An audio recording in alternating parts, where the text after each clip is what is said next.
We spoke with President Biden's top medical advisor, Dr. Anthony Fauci, for a wide-ranging conversation before the new variant, Omicron, was detected, and as the deadly Delta variant continues to spread. Are we in a fifth wave? Well, we certainly have the potential to go into a fifth wave. And the fifth wave, or the magnitude of any increase, if you want to call it that, it'll turn into a wave, will really be dependent upon what we do in the next few weeks to a couple of months. For example, we have now about 62 million people in the country who are eligible to be vaccinated who have not yet gotten vaccinated. Superimpose upon that the fact that unquestionably, the people who got vaccinated 6, 7, 8, 9, 10 months ago, we're starting to see an understandable diminution in the level of immunity. It's called waning immunity. And it was seen more emphatically in other countries before we saw it here. For example, Israel, which is usually about a month or a month and a half ahead of us temporally with regard to the dynamics of the outbreak, the administration of vaccines, and most recently, boosters.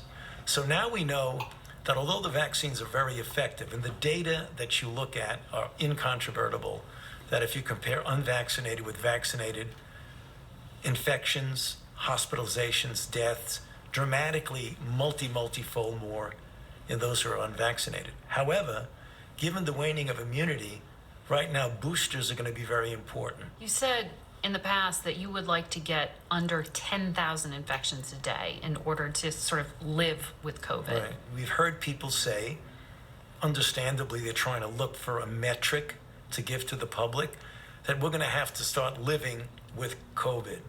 I believe that's the case because I don't think we're going to eradicate it. The best way you can get to where you want to go is to just say, we're going to vaccinate as many people as we can, we're going to get as many people boosted as we can, and we're going to get that level down. And I think that's going to have to be as low as less than 10,000. Is it really realistic that we have to get to 85% of the population, which is what you've said in the past, in order to sort of have herd immunity? I mean, it seems almost impossible to get there. Let me get to that number, Margaret, because it really is important.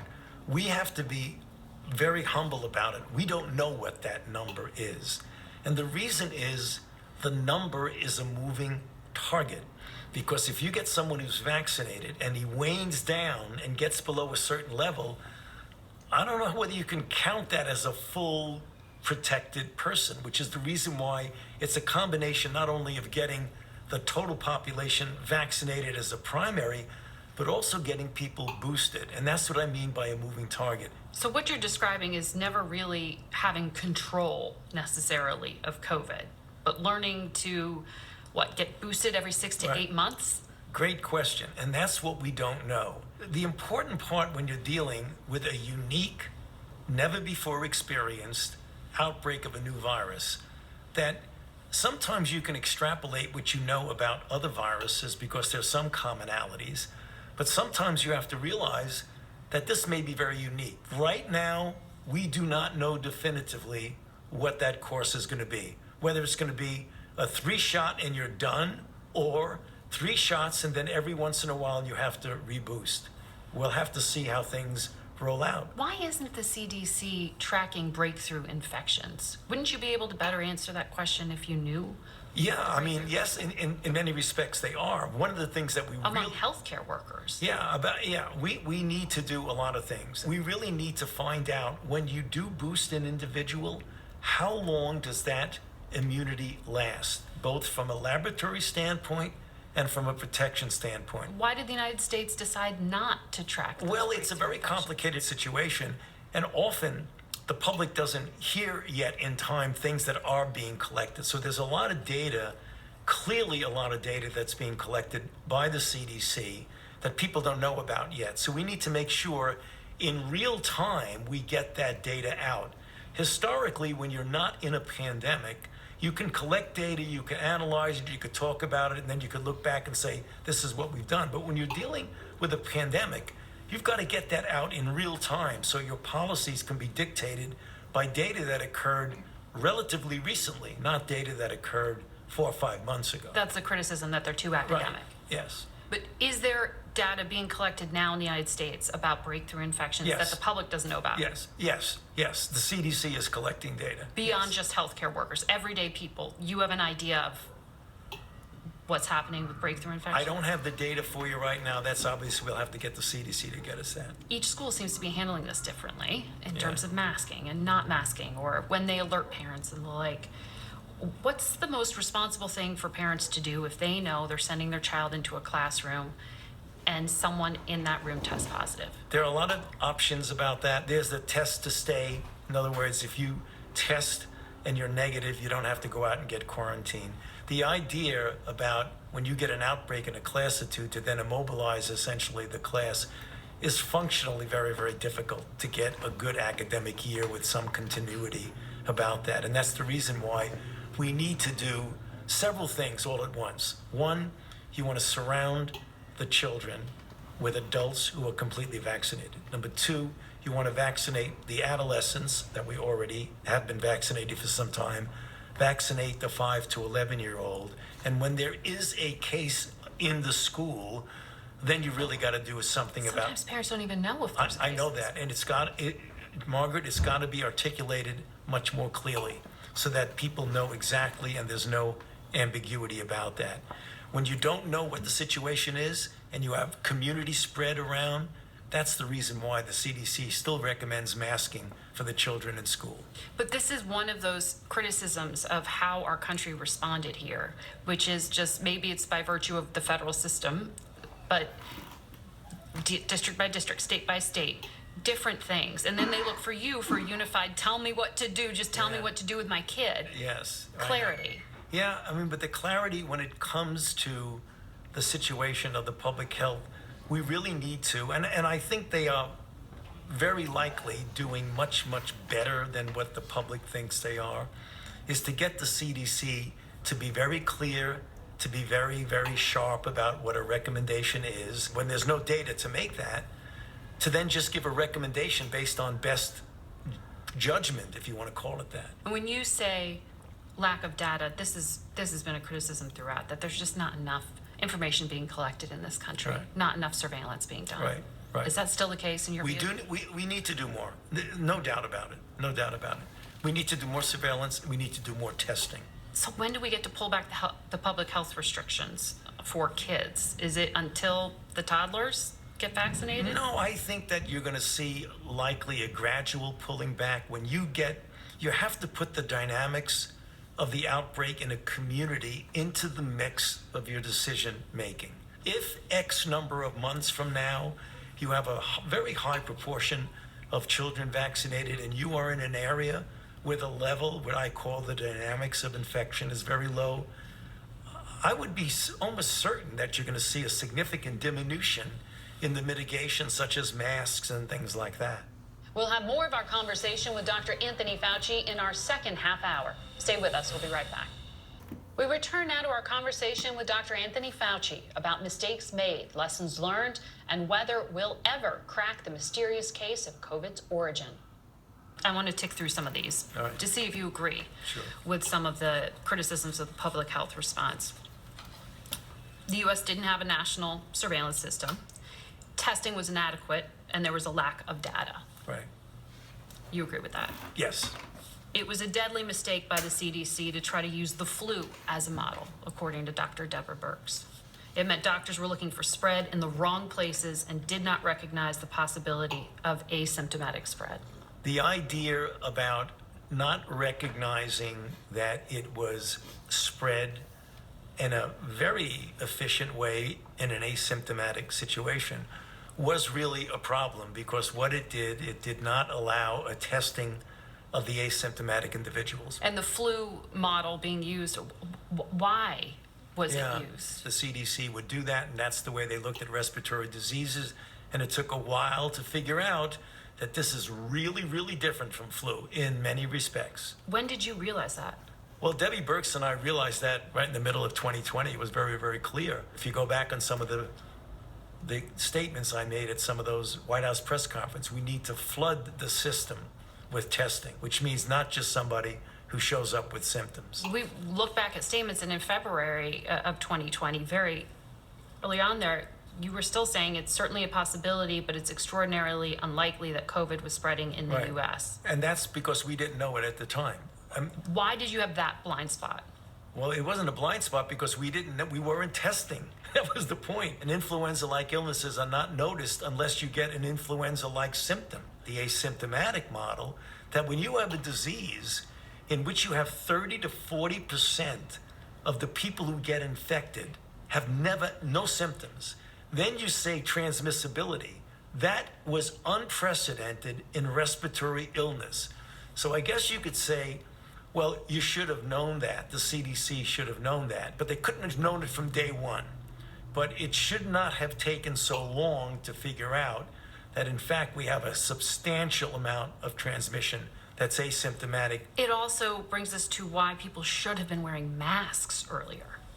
They didn't know that they were spreading it. Exactly. And that's the reason why back in January and February, we were saying we're not so sure you really need masks because we didn't realize at the time that there was being asymptomatic spread. As soon as that became clear, there was no doubt you should be wearing a mask. I point some of these specific things out because they're not political. These were public health mistakes. That's almost scarier. Well, I think to defend the CDC, if I could for a moment, is that one can say something is a mistake because you know data now that you didn't know then. Why aren't we having a national conversation about what went wrong? I mean, apart from this room right now, why isn't there a 9/11 type commission? Yeah, I think what's going to happen is that you are going to see that for sure, Margaret. I think the lack of doing that now is because you're focusing on getting this thing under control. I would be astounded if we didn't have a very serious look at what went right, what went wrong. But you want one. Oh, I absolutely want one. You were quoted as saying it was the worst possible decision for the Trump administration to have left things up to the states. Yeah. Where do you rank that? I rank that right there, maybe a little bit below some of the things you're talking about, but way up there. People always ask, if you had the magic wand and did things exactly the way you wanted, what it would be. One of them would be, if ever, there was a situation where you needed a synergistic, uniform, well thought out approach, is when you're dealing with a common enemy of a virus that is a global pandemic, the likes of which we haven't seen in 100 years. To be able to say, if I don't really want to do this because I want, my own opinion of what it's going to be with this state versus this state versus this state, to me, that's one of the antitheses of public health. How could you possibly have a situation where one state says, oh, I'm sorry, and you shouldn't be wearing a mask? In fact, you have executive orders saying you shouldn't be wearing a mask. You have another Florida. state that does not want to get vaccinated because they think it's a political statement to get vaccinated or not. The divisiveness in this country, to me, is the biggest mistake that supersedes everything that we're talking about. I mean, when we look back historically and look back at this and said, we had this devastating plague out there that were killing hundreds of thousands of Americans, and we're having public health principles being decided on the basis of political ideology. Public health is often politicized, though. I mean, you know Yeah. that so well from your experience with AIDS.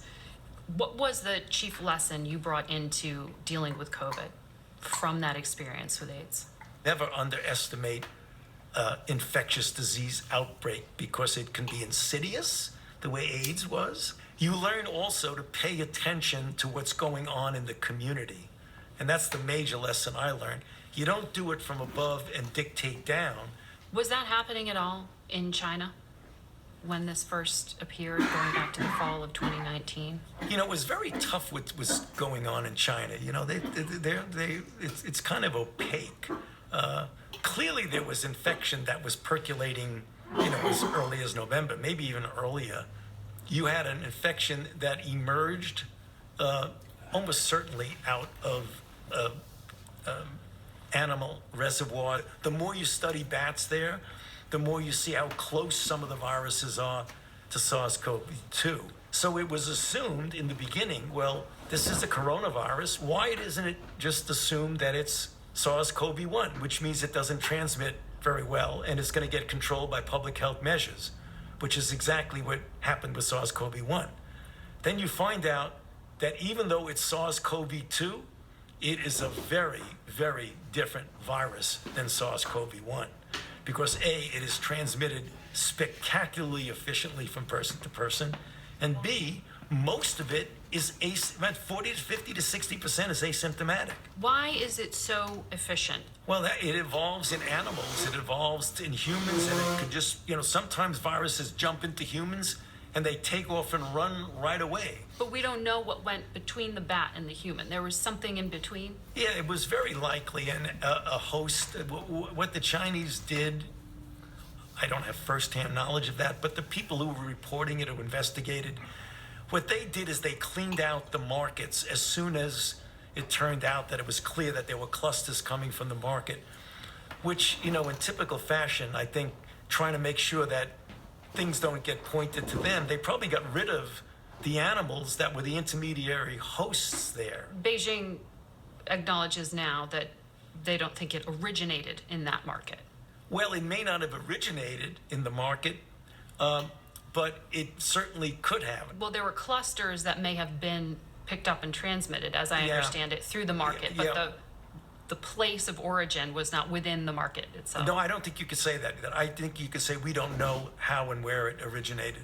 When was the first time that you heard that there was some strange pneumonia? I think it was the very last day. It may have been December the 31st or the 30th or 1st of January. When they informed the World Health Organization. Yeah, I mean, I got a call from Bob Redfield who said, I just heard from colleagues in China that there's a unusual pneumonia among people there that's been detected.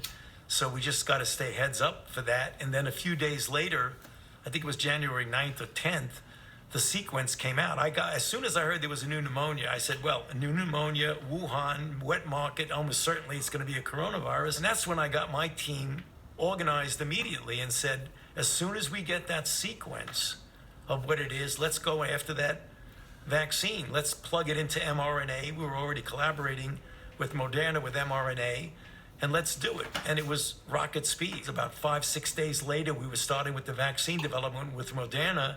65 days later, we did a phase 1 trial, and multiple months later, we knew we had a safe and effective vaccine. That's incredible speed that you were already there. But it was despite the lack of information being shared. All I needed was the sequence. I mean, the public health part was handled by the CDC. Live virus samples wouldn't have made a difference for you. I didn't need it at all. I just needed the sequence to get a vaccine. We'll be back in a moment with more from Dr. Fauci. Towards the end of our conversation with Dr. Fauci, we asked him about whether there should be tougher global regulations put in place for labs that deal with highly contagious viruses. He brought up legislation sponsored by Republicans that would limit U.S. government support for gain-of-function research, in which experts modify viruses to better understand them. There has been speculation that a lab accident led to the spread of COVID. Dr. Fauci said there are already strict guardrails in place that the public doesn't fully appreciate. This is a political football right now. Oh, it is a total political football. Total. And you take the fire specifically for this. I do. All the time. There's a congressional act with your name on it. Yes. Literally. Exactly. And it's just a lot of, well, anyway. Finish the thought. No, there's a lot of politicization of that. And I think there's a lot of misinformation, disinformation, and outright lies about that. And that's really unfortunate. You're angry about it. It's painful and disturbing to see when you're trying to focus all of your attention on doing what you can do, the way we did to create the vaccines, to develop the drugs, to save millions of lives. And then you have this completely outlandish politicization of it. 2 Washington Post reporters said that back in July of 2020, you had been speaking to your wife about resigning. I never spoke to my wife ever about resigning. They got that wrong. I never even considered for a moment of resigning. Why do you feel so strongly about that, about staying on the job when you become, I mean, you were personally, not just rhetorically, threatened. Your security, your safety, your family. Yeah. How did you deal with that? I dealt with it by focusing on what my job is. From the time that I went into medicine to the right now where I am at my age, my job has been totally focused on doing what I can with the talents and the influence I have to make scientific advances to protect the health of the American public. So anybody who spends lies and threatens and all that theater that goes on with some of the investigations and the congressional committees and the Rand Pauls and all that other nonsense, that's noise, Margaret. That's noise. I know what my job is. Senator Cruz told the Attorney General you should be prosecuted. Yeah.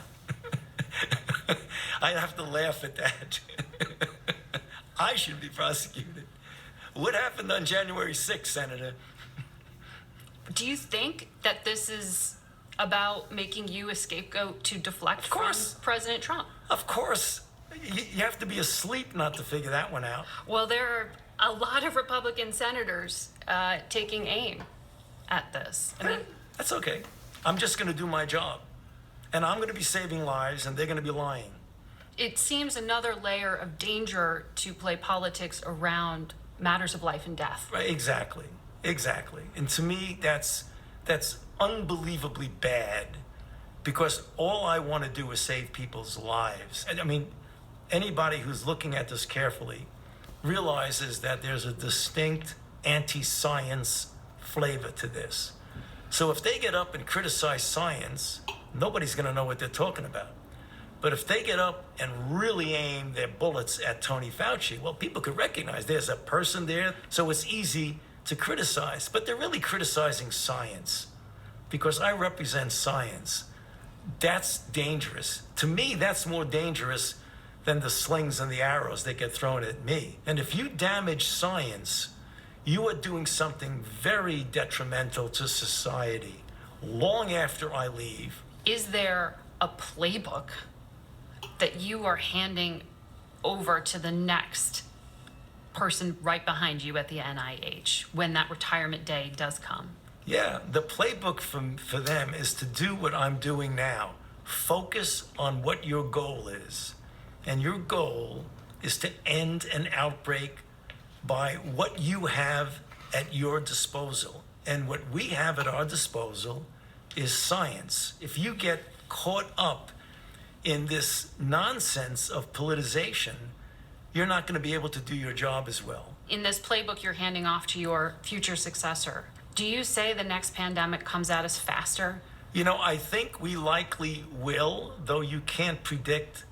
You know, I've been through multiple emergencies of diseases. Some have been one-off, trivial, but I think the idea of the human-animal interface is something that we've really got to address that. You know, that's the reason why I get back to the fact of these wet markets that bring in animals that are next to bats in caves in wherever, who knows, all in Southeast Asia and China.